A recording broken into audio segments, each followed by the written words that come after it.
segment. Sharif?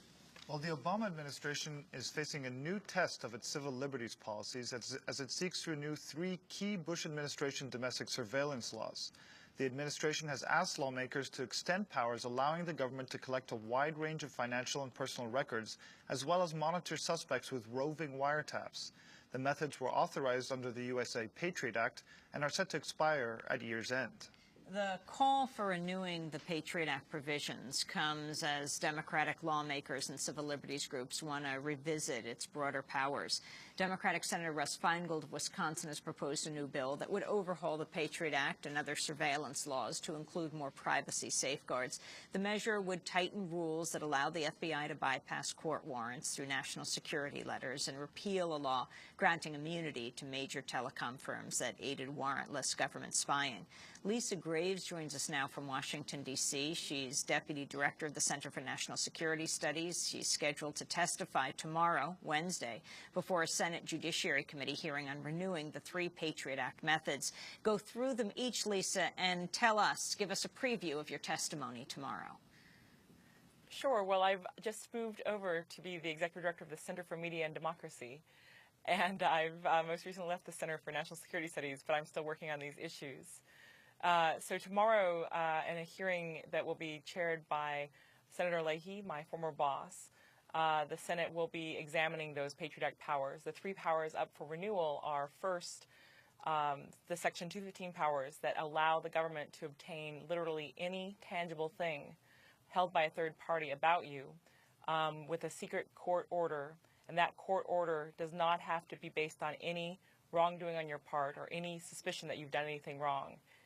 The other provision, number 2, is Section 206 of the Patriot Act, which relates to John Doe roving wiretaps, which allows the FISA court to issue a secret order to follow people's cell phones from cell phone to cell phone if they're suspected of being involved in terrorism. And the third provision is known as the lone wolf provision, which allows a full array of searches to be issued by the court secretly if someone is believed to be a saboteur but without any connection to al-Qaeda. And Lisa Graves, as you understand it, why is the Obama administration pushing to extend these provisions? Well, these provisions are provisions that were set by the Republicans for expiration this year. In some ways, these provisions are they're very problematic, but they're not the most problematic provisions on the table. The most problematic provisions are the national security letter powers and some of the related powers that Senator Feingold has focused on. I think that the administration and the civil liberties community in general has the view that these powers are not going to be repealed this year, that these are the type of powers that do need to be reformed. And so the Obama administration's decision to signal that it favors not repealing these provisions was not unexpected. And a group of senators led by Senator Russ Feingold have laid down a bill that would seek greater privacy protections. Can you go through what that bill is?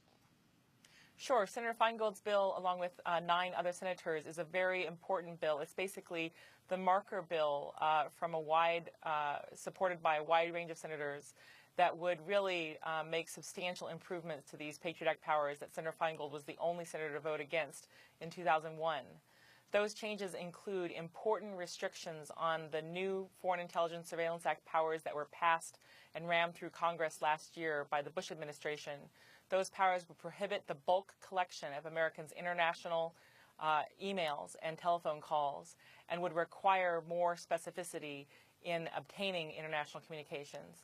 That provision would also repeal the telecom immunity provisions that passed last year at the urging of AT&T and others that basically stripped the rights of citizens to pursue cases in courts against phone companies that engaged in warrantless wiretapping at the behest of the Bush administration. Those are 2 of the key provisions in that bill. It also reforms the national security letter powers, which right now can be issued by the FBI without any court approval and without any evidence specifying that a person is suspected of being a terrorist.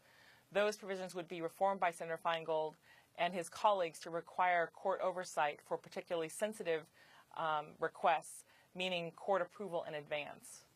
Lisa Graves, this issue of the national security letter is extremely important. Perhaps hundreds of thousands of them have been issued.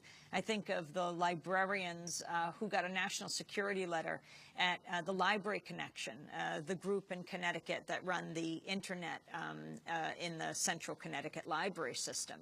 How the FBI came to them. George Christian, who was the head of it at the time, knocked on the door, handed in an NSL that demanded information about people using the internet at a certain time, a certain place. And they wanted that information. And the librarians fought back. They said no. They sued the U.S. government over the Patriot Act. How are these NSLs used around the country? Well, that's the example of George Christian and his colleagues, who became known as the Connecticut Four, is very important, because that's a case in which during 2005, the Bush administration was arguing basically that concerns about access to libraries were unfounded, and that people didn't need to worry about the government going after libraries. And at the same time, simultaneously, the FBI had issued a national security letter secretly to the Library Connection, and then gagged the librarians from telling Congress or anyone that they had received such a letter. And so that particular instance, I think, was definitely used in a way that obscured the public debate, that made it difficult for the public to really understand what was happening. You ended up with allegations on both sides without having access to the truth. So now, under the bills, that's a key point on national security letters, is that you are not allowed to say that you got one. You can't tell your partner, you can't tell your boss, you can't tell a colleague, on pain of 5 years in prison, that you even received a request for information. It's most definitely a very pernicious prior restraint under the First Amendment. And as you mentioned, there are criminal penalties for violating the non-disclosure requirements. And in fact, this is the type of thing where Mr. Christian has said that he couldn't tell his spouse, his partner, that he had received this request. And so it's very chilling. These librarians couldn't even tell Congress in a general sense that they had received a national security letter.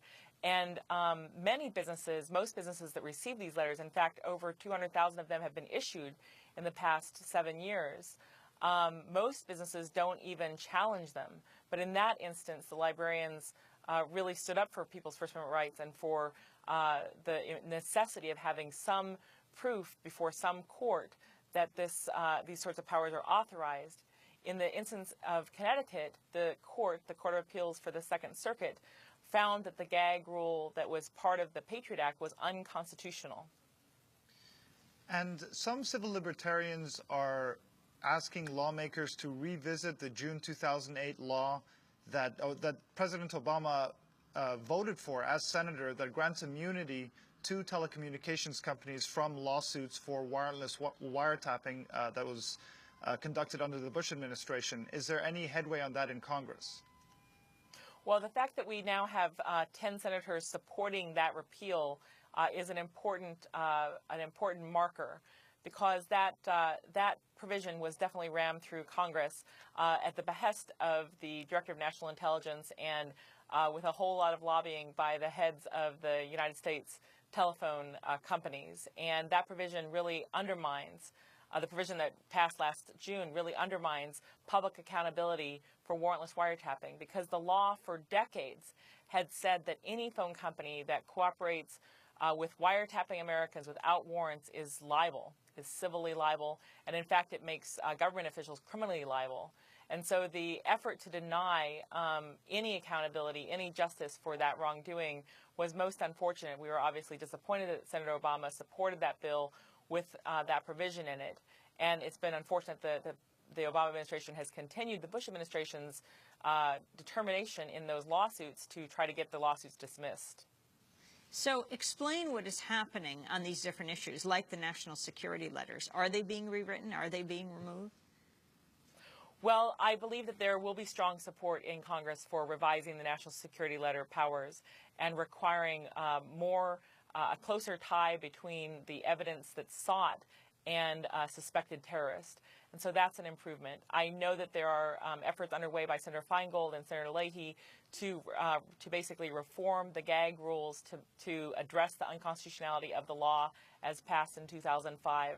So that, I think, enjoys strong support. There are also efforts underway to reform the Section 215 powers, which allow access to any tangible thing without a sufficient showing of facts. Under current law, as passed by the Republican Congress and signed into law by the President, basically the assertions of the government are treated as absolute, are treated as conclusive. And so the new proposals would undo that putting the thumb on the scale of justice. Lisa Graves, I want to thank you very much for being with us, and congratulations on your new job as Executive Director for the Center for Media and Democracy. And that does it for the broadcast.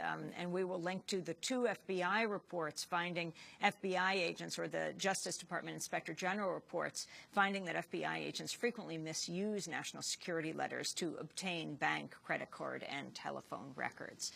Democracy Now! Is produced by Mike Burke, Sharifa Dokadus, Aramate, Angeli Kamet, Steve Martinez, Nicole Salazar, Hani Masood, Robbie Karen, Mike DeFilippo, Miguel Noguera, Peter Curry is our engineer. Special thanks also to Becca Staley. I'm Amy Goodman with Sharifa Dokadus for another edition of Democracy Now!